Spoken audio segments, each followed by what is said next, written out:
Welcome to Death Row. Like we always do about this time. I'm gonna fight your fucking ass! You're playing touch butt with that dork in the park. There's a little snake in the grass. Hey, I'm not surprised, motherfuckers. No fucking Jesus, people! I'd like to take this chance to apologize to absolutely nobody! Hey, pussy, are you still there? I back. Who the fuck is that guy? Break out the red panties. We're rich, baby. I would like to introduce.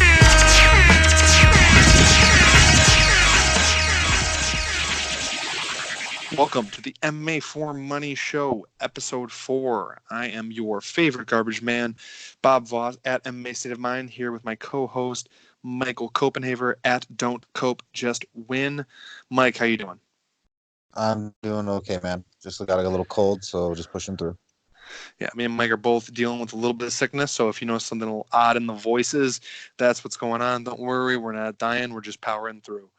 So we're just going to do a quick breeze through on this UFC 243 recap because I hate to say it, but in general, the entire card was lackluster. We will spend some more time on the co-main event and the main event because those absolutely deserve a little bit more focus. So just going over the fights we talked about last week, Megan Anderson beats Zara Farn dos Santos by triangle choke. It's her first submission win in the UFC. The featherweight division still a viable option for the UFC, or should they let it implode, letting other fighters go to Bellator? And this is kind of where I fall on it. At some point, the UFC hasn't tried for featherweight other than just to be able to call Amanda Nunes a double champ, whereas Bellator has fostered it and actually have quite the division.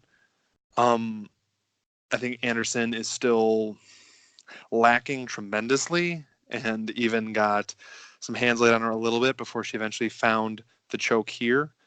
Diego Lima won by split decision versus Luke Jumo. His chin did hold up. That's one thing we were worried about last time.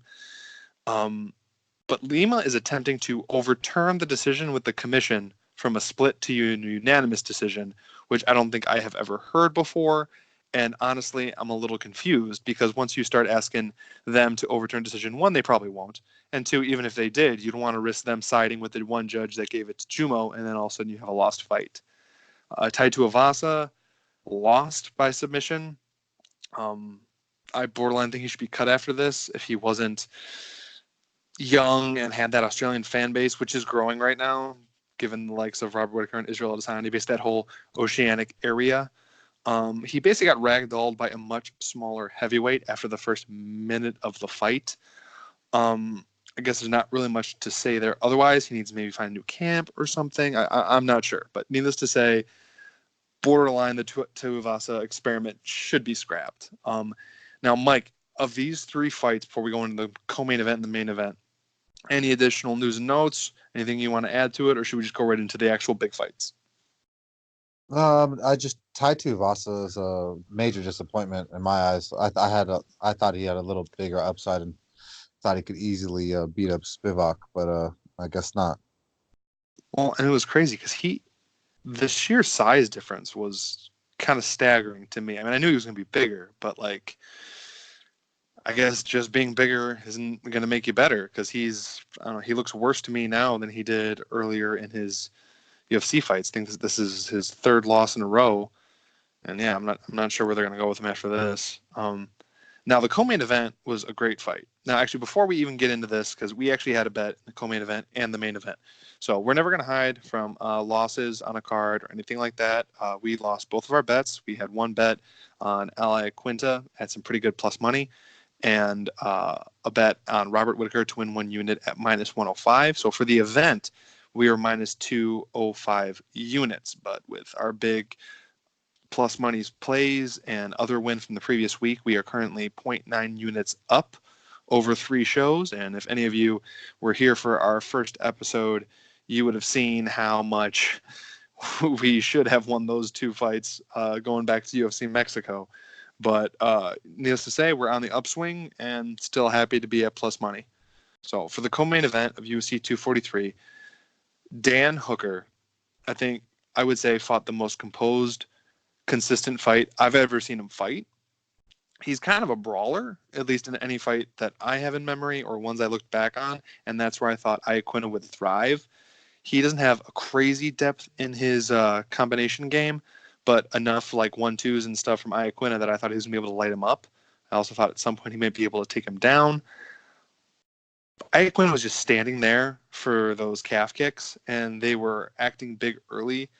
And I'm starting to think that maybe the calf kicks are super effective on the mainstays in the UFC, like the guys have been there a while, because it's just this new wrinkle to the game that all the younger fighters are implementing, and some of them are just so used to just checking a kick that they're not willing to step out of the way, and they don't think it's going to do much, but it adds up over the fight. And like Al looked like he was borderline stumbling on that leg even after the end of the first round.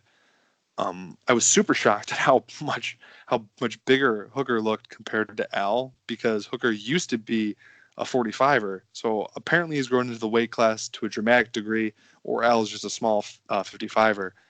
I guess this must have been that perfect combination of Hooker improving by so much while Al was on the way down. And I kind of knew that was the thing, but I still thought Al had enough in the tank to be able to do it. I mean, I guess so many people are just overvaluing some fights of his in the past. I mean, I know he looked great versus Kevin Lee, but Kevin Lee has been known to drop the ball and have mental lapses, and he looked okay against Khabib because Khabib chose to stand with him.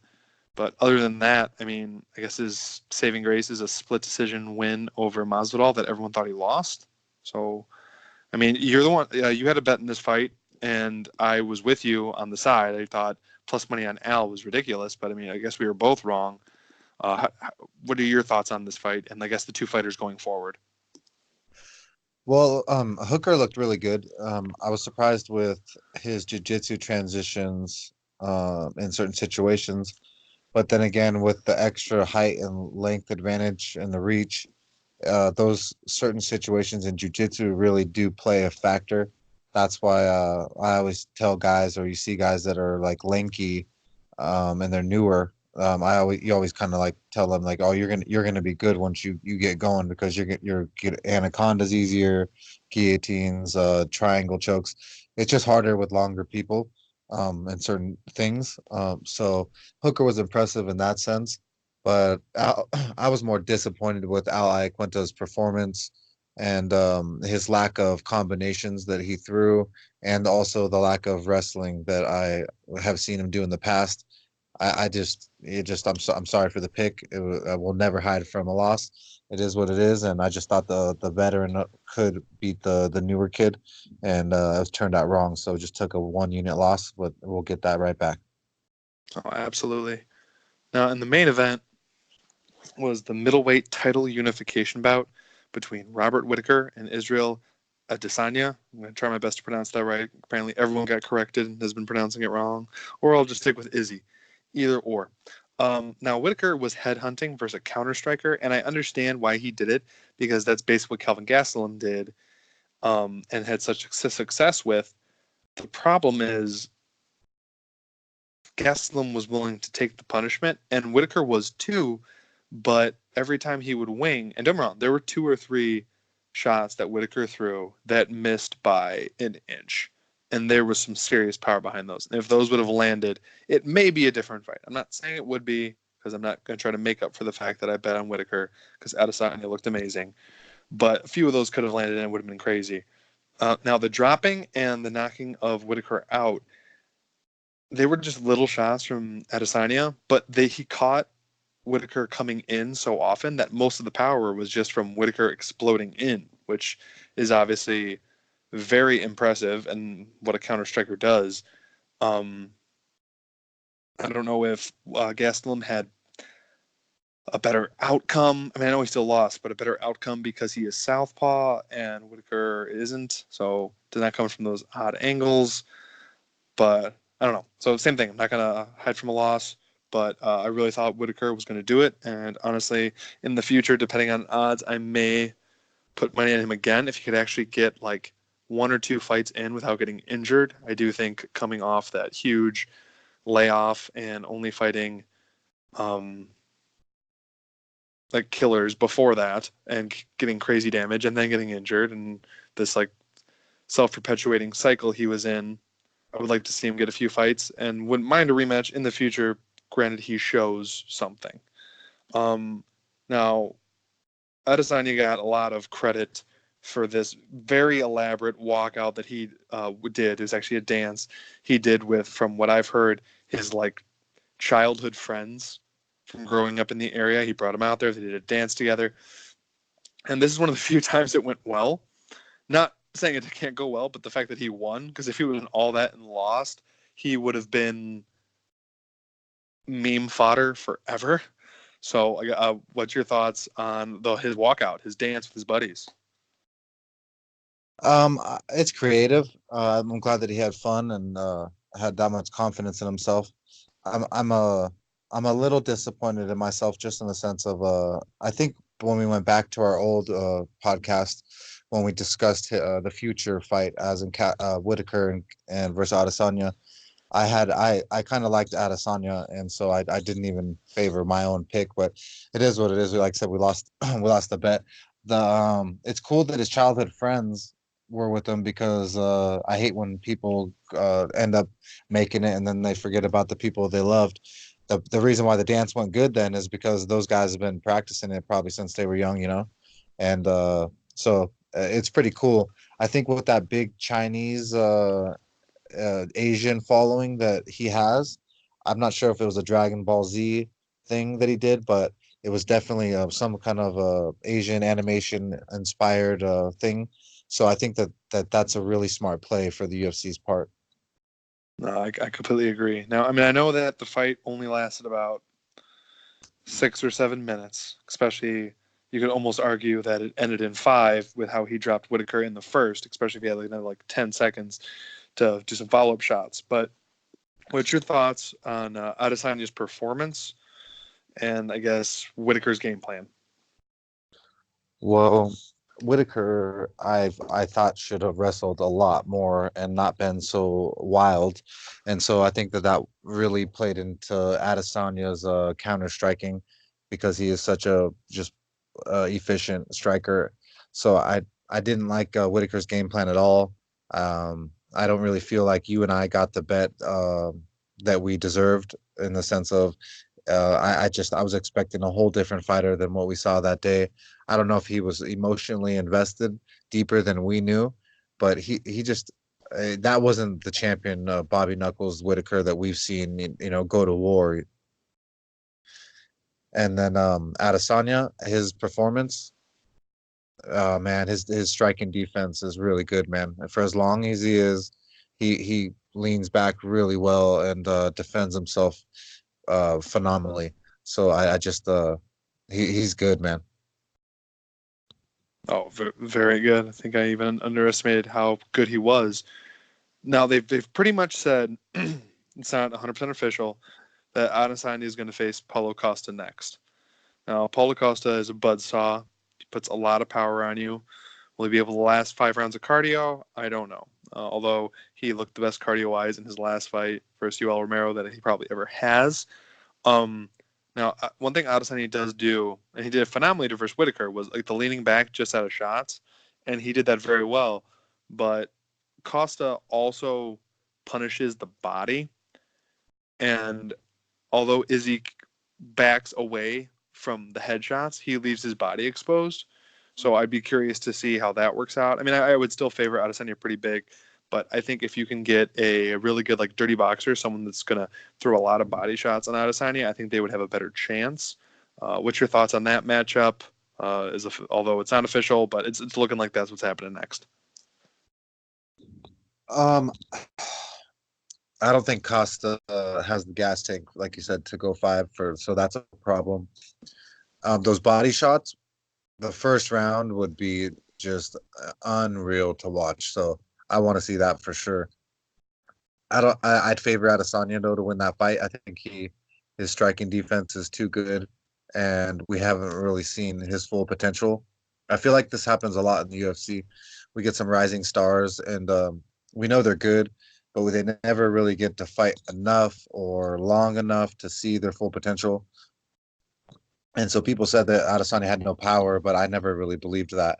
I knew he always had something hidden behind there, and we still haven't seen the full extent.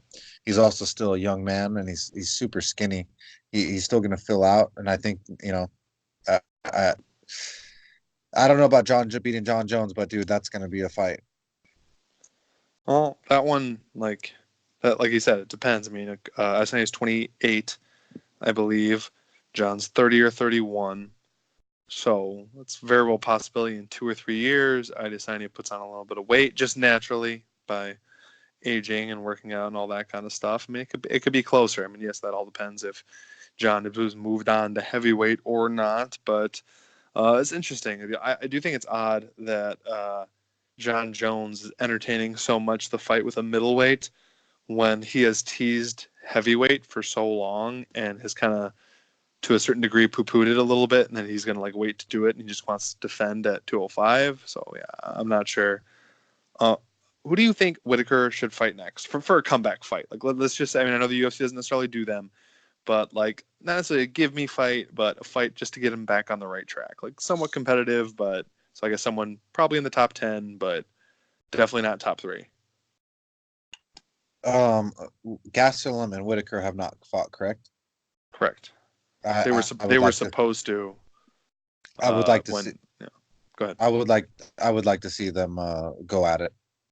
No, I absolutely agree. That's a great fight, especially if he could come out uninjured from this one. I haven't looked at the medical suspensions, but I think he's good and come back in a 3 or 4 month stint, go right back into camp. I think he can really just be the best thing for him because he just needs to get some fights in, man. Because I think the stat was between the last Yoel Romero fight when he was going to fight Adesanya had fought 4 times in that time frame, getting better, having his distance down and all that stuff, and that just leaves you wanting at some point. And we're going to talk a little bit about a big layoff coming in as soon as we get to UFC Tampa, which we're about to. I just want to throw in a little bit of news that also can help transition into UFC Tampa is the fact that all the jiu-jitsu schools that Cub went to get ready for Kron Gracie, they refused to train him because he was fighting a Gracie. Now, you're the one that's at a BJJ school. I am not. So does this surprise you? Is that something that's part of the culture that totally makes sense they said no? Or is this just kind of, pardon my French, a dick move? Oh, it's it's a dick move. There's absolutely no way that all the jiu-jitsu schools would not train him. There might be a few Gracie jiu-jitsu academies that are really close with Kron Gracie that refuse to roll with him, but there's no way that when everyone knows any gym, MMA related or jiu-jitsu related, is ran by an owner. That owner is not super well off. They need money. They have overhead. They have people to pay. They want that money every month, and they're chasing memberships. So much to the point that they bug even members about the money and et cetera, et cetera. So I absolutely refuse to believe that there is 95% of the jiu-jitsu community out here that would do that. I believe that maybe 5% of the jiu-jitsu schools would maybe do that, and that would only be because they have some close affiliation with the Gracies. I know that for sure that 10th Planet and Van Nuys would be thrilled to have Cub Swanson come over there and roll with their competition team to help them get ready and then help him get ready. So I hope that Kron just chokes the shit out of him and makes him tap because Cub Swanson is a tapper, and I really believe that. Now, moving into UFC Tampa, the first fight on the card that we are going to cover is Davison Figueiredo. He's currently minus 185 against Tim Elliott, who's plus 160. Now, Tim Elliott has fought for the title. Granted, it was coming off that tough champions season and eventually fought Demetrius Johnson. Yes, he did take Demetrius Johnson down. Yes, at one point he did take Joseph Benavidez down before he got tapped later. He has great wrestling. One of the downsides is he's good at getting you down, not holding you down. And he eats shots like it's his job. He is currently coming from a 2-year layoff, if I have my dates right. And he is fighting one of the rising stars at the new reinvigorated flyweight division in Davison Figueiredo, who's, as we said, minus 185, who has shown just amazing striking acumen and has shown quite a bit of popularity because as the UFC was talking about getting rid of the flyweight division, he is one of the few fighters that people were up in arms. Granted, MMA Twitter, but regardless, up in arms and wanted him to stay or move up or whatever. So I lean Figueiredo. I do think he's going to win. Clear decision. Mike, how do you feel about this fight? I really like Davison Figueroa. I think that he is an outstanding striker and a BJJ black belt. And I know that Tim Elliott is maybe just barely a purple belt, if that, in BJJ. I don't think he has the game to ever have Pantoja or have Figueroa on top of him. I think that that's bad news, and that's probably the best chance for Elliott is on the ground, and so that gives him no chance. And then Figueroa's striking is really amazing. He throws some really vicious kicks, and I expect those lower calf kicks that you were talking about, and those lower kicks to cause some damage, make Elliott fall a couple times, and then him jump on top and maybe get a TKO finish.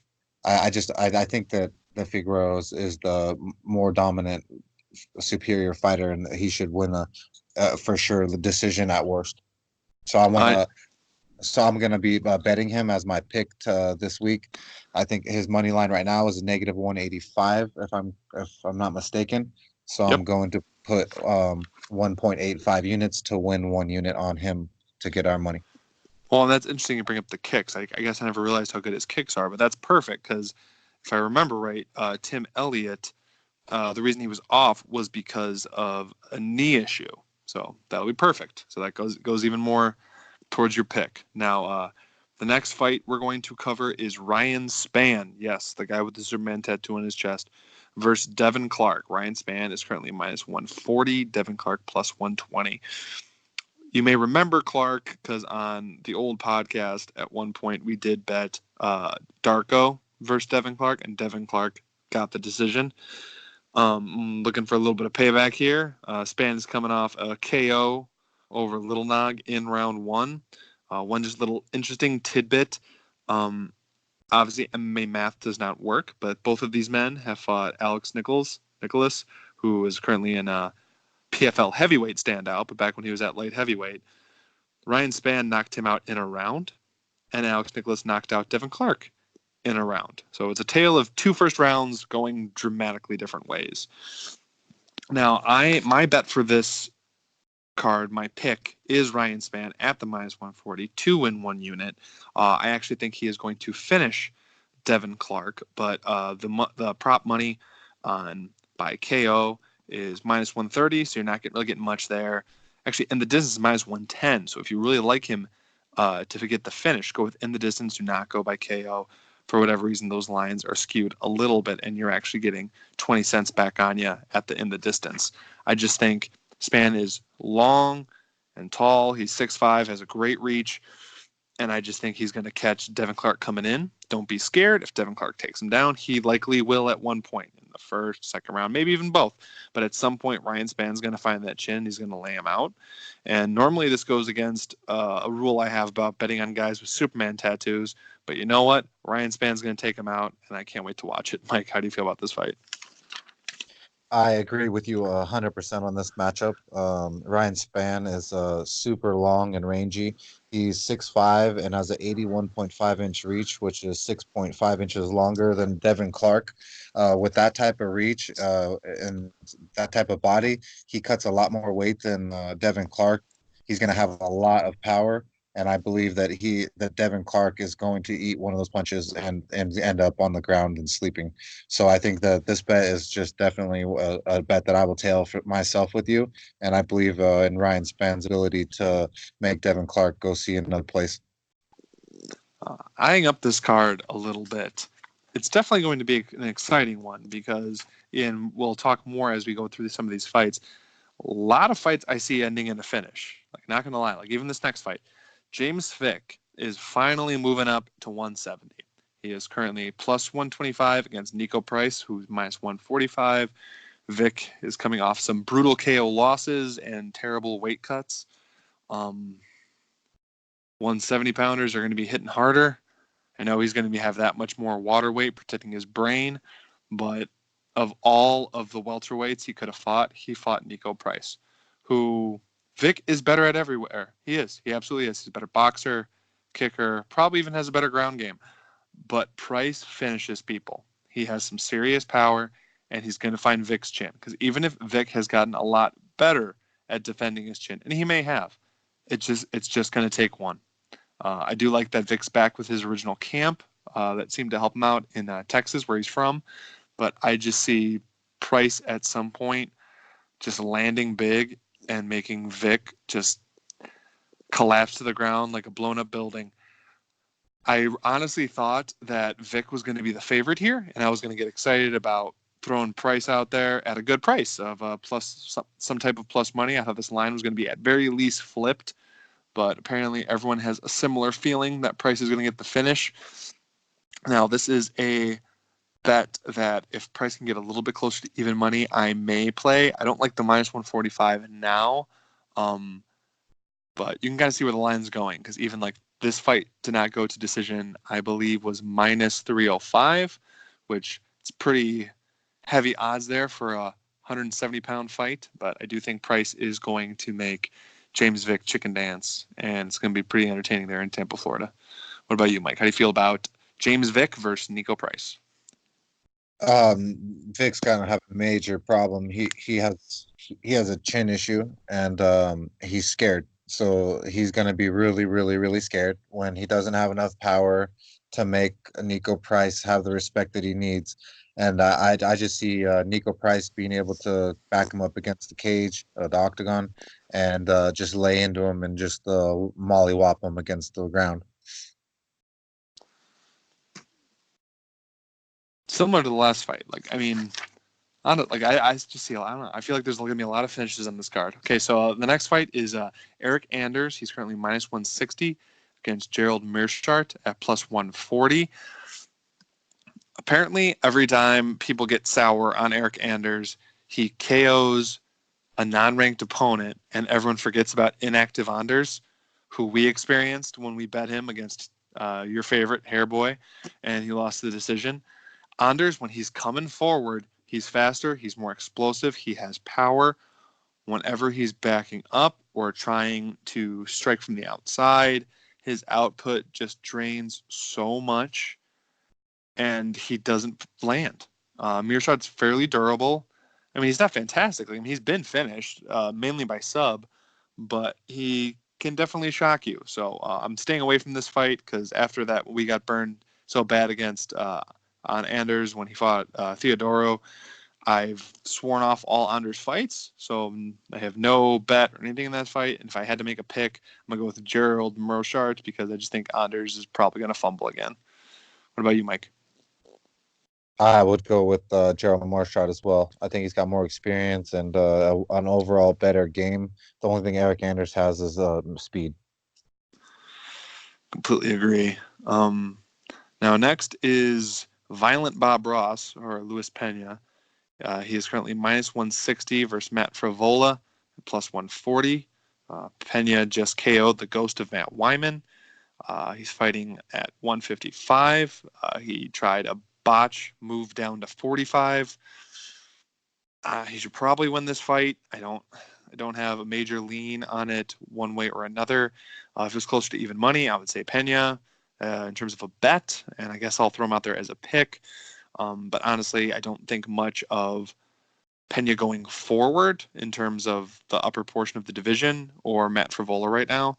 So it should be an entertaining fight to sit down and enjoy, but I have no action on this one. I would take Luis Pena. I think that he's got more devastating striking, and so I would take him if I had to favor one.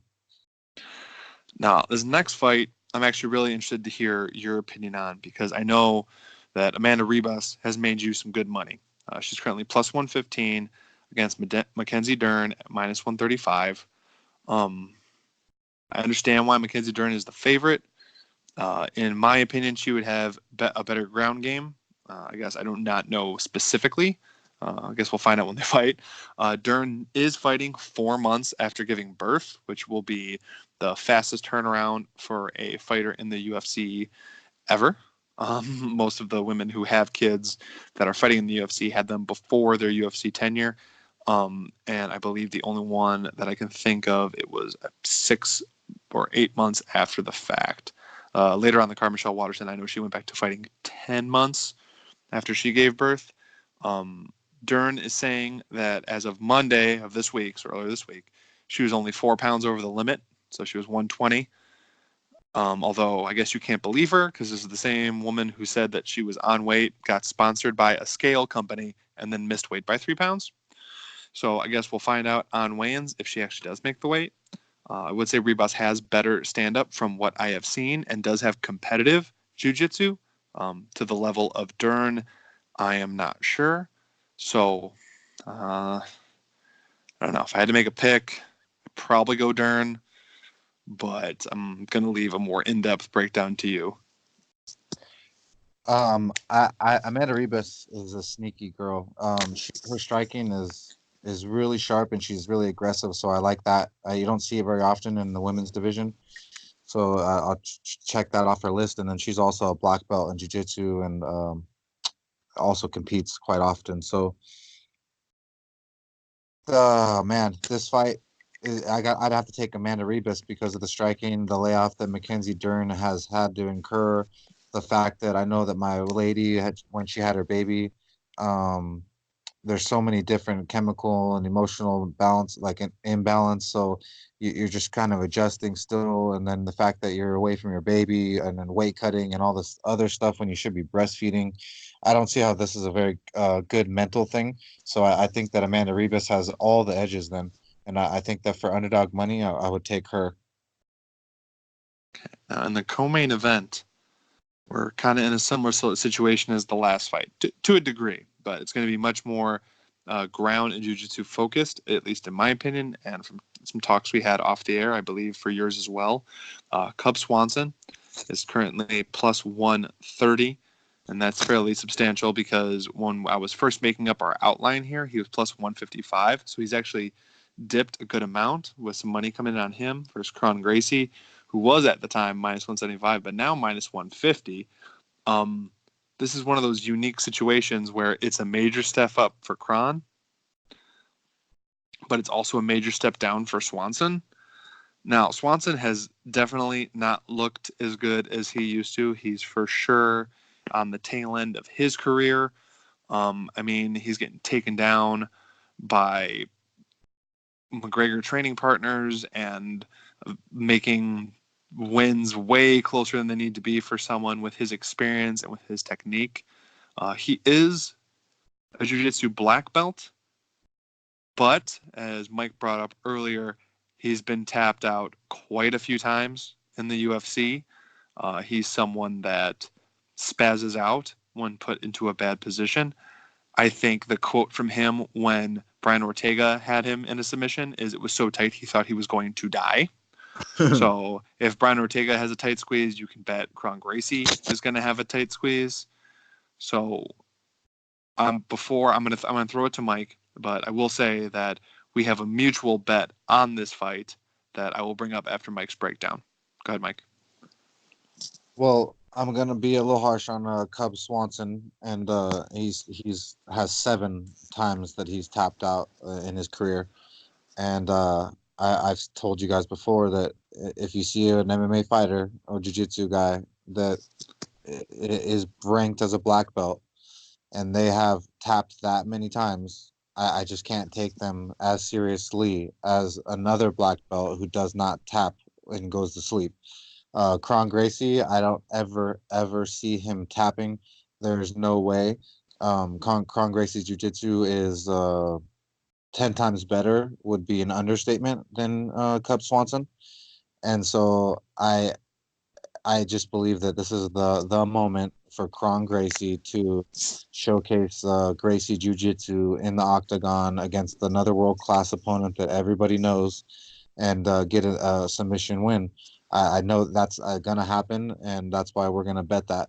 Cub Swanson is nowhere near on the level of is a Kron Gracie on the ground, so that leaves his only chance is to win a striking war, and I don't see Gracie being dumb enough to just do a striking war. Absolutely. And the bet Mike alluded to is we both have Kron Gracie at the minus 150 to win 1 unit.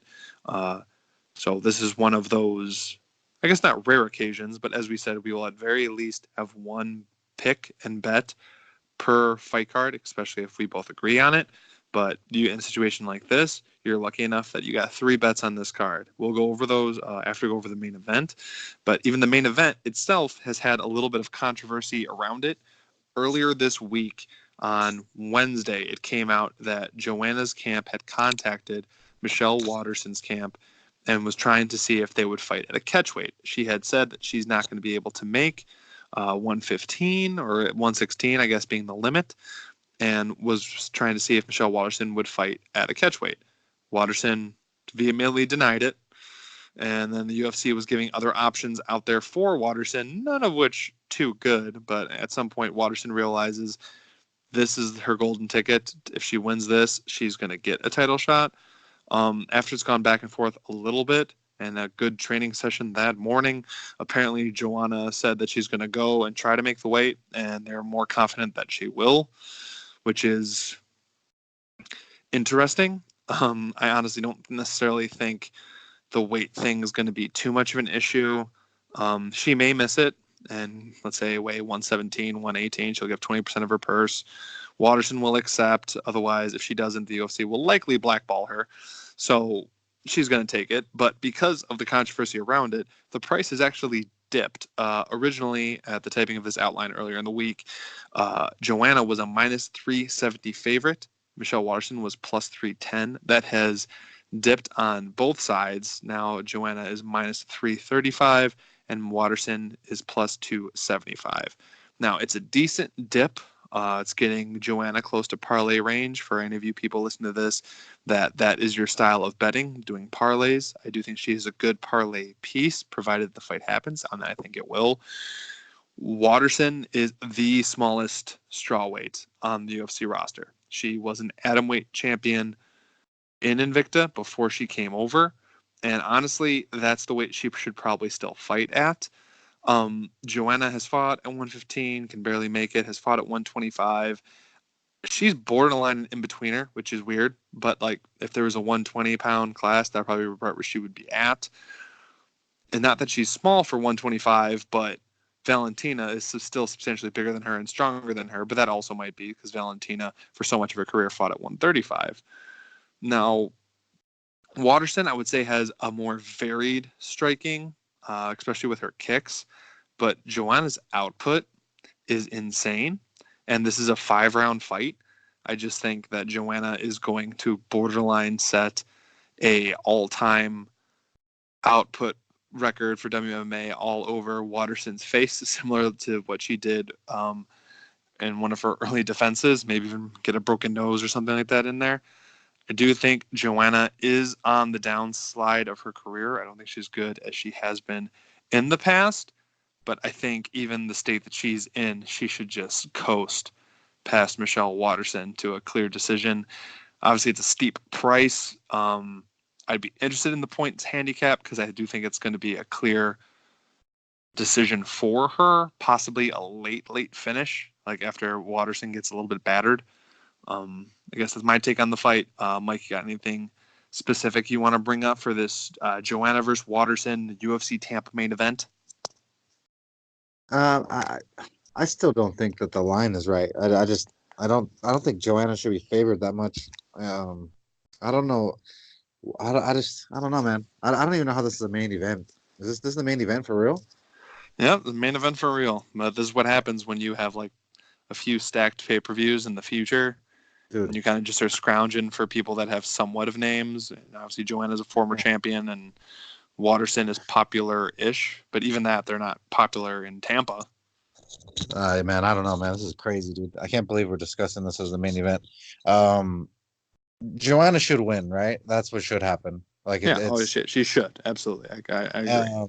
so unless Watterson gets clips her on the suspect chin that Joanna has, I don't see it going in Watterson's favor. Um, but doesn't mean it can't happen. I would not recommend anyone betting this fight. Not betting Joanna, not betting Watterson. This is not a betting fight. This is you just watch this fight. Well, Um, especially with some of the big favorites in WMMA that have gone down in the last yeah. couple So, cards. I mean, you don't want to so lay all this money on Joanna, and then there's a fluke scramble situation, and Watterson actually can lock something up. yeah, exactly. So as our fans, and I'd recommend just watching this fight. If I had to choose, slight edge to Joanna striking, but it doesn't mean anything. Now we're gonna do a quick review of the bets, and then we're probably gonna be out of here after that. A little bit shorter show this time, but as all of you know, UFC 243 wasn't a ton to write home about other than the main event and co-main event. So currently the bets, the individual bets, Mike has Figueiredo at minus 185 to win 1 unit. I have Span at minus 140 to win 1 unit. And then we both have Kron at minus 150 to win 1 unit. So there's a little bit of action for you guys going into this fight card. At some point, I mean, enjoy it. It's a free fight card. I mean, I guess if you have the right cable subscription or ESPN Plus, I can't remember if it's a Plus card or not, but enjoy. And I guess look forward to the more exciting pay-per-views that are going to be going on in the future. Mike, do you have anything left to break down, shout out, or anything for the people, the fans? No, we just appreciate you guys, and please subscribe to our YouTube channel. This event is on ESPN Plus for the whole card. So hopefully you guys have that. Awesome. Thanks for that info. Like Mike said, please subscribe to our YouTube channel. We're trying to bring that up. And yes, I know we are not currently on iTunes, but we will be back once we've hit that 10 threshold. And then all of these past episodes will be re-uploaded on there, and you could hear our wonderful voices. In the future, we're going to try to get the show out a little bit earlier in the week, but work schedules and life schedules have gotten in the way of that recently, but that is totally fine. And we are going to put out high quality stuff for you guys every time you see us on your feed. Have a good night. Peace.